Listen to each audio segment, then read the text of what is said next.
Êtes-vous pris parfois de grandes fatigues, la fatigue dans le milieu spirituel?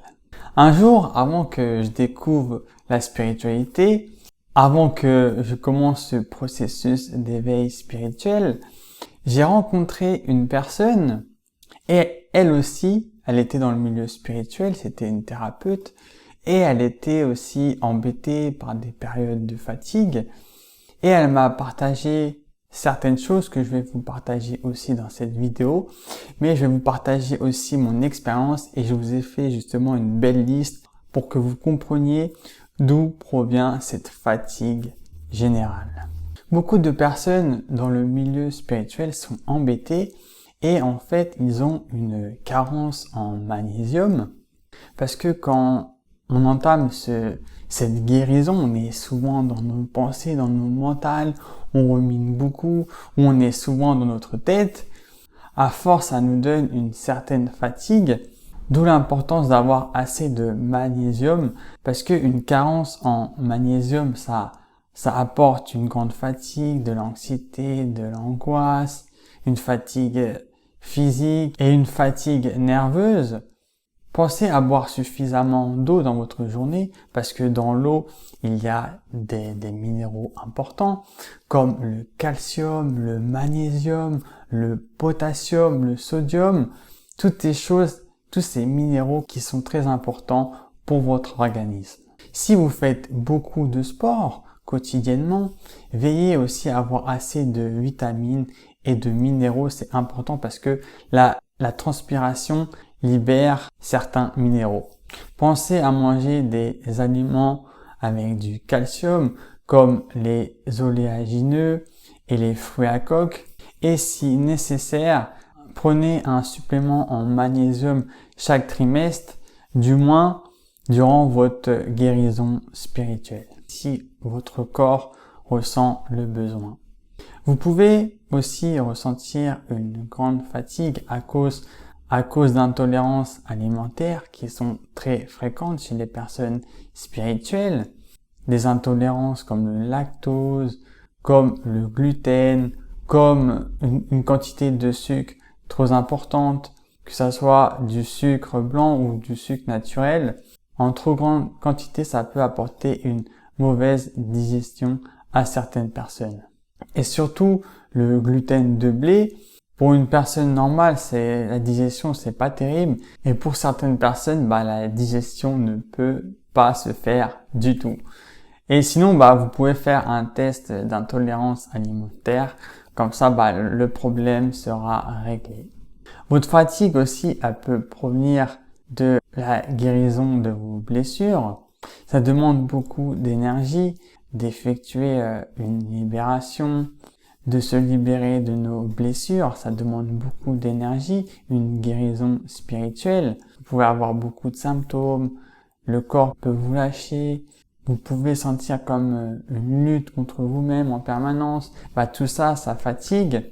Quand on vit une montée en vibration, quand on s'élève, on va transcender nos blessures et ça peut expliquer aussi votre grande fatigue. Ça demande beaucoup de force, de courage quand on est face à ces blessures comme ça. Et quand on a des vieilles blessures, des vieilles mémoires comme ça, comme le mot l'indique, elles sont vieilles et ça va demander un certain temps pour s'en libérer. Votre fatigue, elle peut aussi provenir de la répétition des choses. Quand on fait souvent la même chose, à force c'est fatigant, même si on n'est pas fatigué, mais la répétition des choses, c'est fatigant. Par exemple, si votre quotidien c'est méditation, boulot, dodo, si vous faites ça toute la semaine, vous serez fatigué. Il est important dans les choses qu'on fait au quotidien d'apporter cette petite touche de plaisir, cette petite touche d'amusement, même si c'est pas grand chose.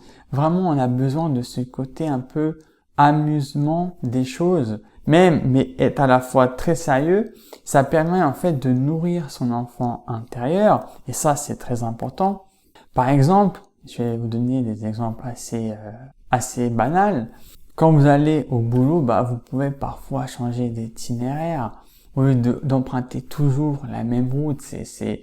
le même trajet, à force, c'est ennuyant, c'est comme si on était des robots, en fait. Ça peut être, par exemple, au boulot, vous pouvez demander à faire autre chose, de prendre un autre poste, voilà, enfin, des choses, en fait, qui va casser ce côté monotone qui est fatigant, mais en fait, ça fatigue uniquement votre mental, mais en réalité, vous n'êtes pas réellement fatigué. Si on n'a pas un minimum de plaisir dans ce qu'on fait, alors la fatigue mentale apparaît. Si vous ne pouvez pas changer votre quotidien, si vous pouvez pas mettre en place des petites techniques, des petites méthodes comme ça, changez la perception que vous avez des choses. Si actuellement vous voyez cette chose ennuyeuse, changez la perception que vous avez de cette chose. En fait, souvent on se fatigue l'esprit à se créer nos propres problèmes, à avoir peur de l'avenir, à avoir peur de réussir.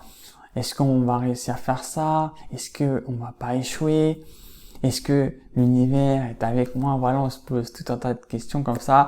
On se fatigue l'esprit et après ça atteint votre santé mentale et physique. Votre fatigue provient de votre corps parce que vous n'écoutez pas votre corps. Vous le traitez comme une machine, comme quelque chose, une pièce qu'on peut changer et ensuite on repart. Mais non, le corps humain, il ne fonctionne pas ainsi. Le corps humain, il est beaucoup plus complexe que ça. Si vous n'écoutez pas ces symptômes, si vous n'écoutez pas ces douleurs, alors vous allez avoir beaucoup de maladies et de problèmes. Et les maladies, elles ne sont pas uniquement infectieuses. Quand on a mal au dos, pour moi, c'est une maladie. Si vous ne la traitez pas, vous allez avoir des soucis. Tout comme les maladies physiques, les maladies psychiques et émotionnelles le sont tout autant. Il est ok parfois d'être fatigué, nous ne sommes pas des robots, mais si cette fatigue se transforme en fatigue chronique, c'est pas telle ou telle chose qui est responsable. Le responsable, c'est vous.